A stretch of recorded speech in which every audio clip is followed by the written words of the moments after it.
So I will stop on just one point, and that is what's happened over the past month since the debate,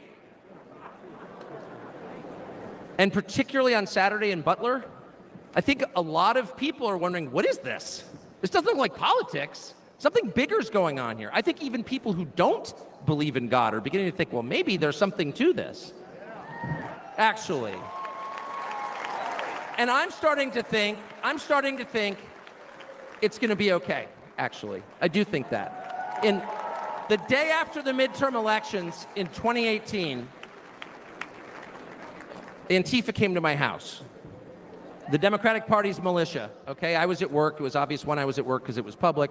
My wife was home alone. They tried to come in through the front door. They terrorized her. She hid in our pantry. It was on television. It was horrible, actually. It was, I mean, I'm not whining about it. I wasn't getting shot in the face, but it wrecked our day.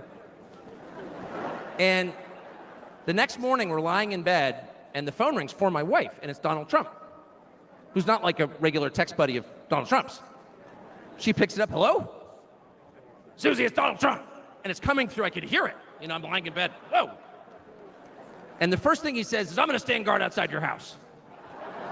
And she goes, oh, that's so nice. And he says, I'll never forget this as long as I live. He says, you know, there's a lot of hate out there. And she said, you know, there is, Mr. President. And then he says, but there's a lot of love. There's a lot of love. And we are seeing that love.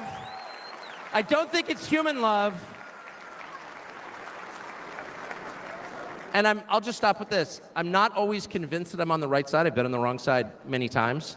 You'll never hear me say, I'm on God's side, or God's with me, or even I'm with God. I want to be, not sure I am.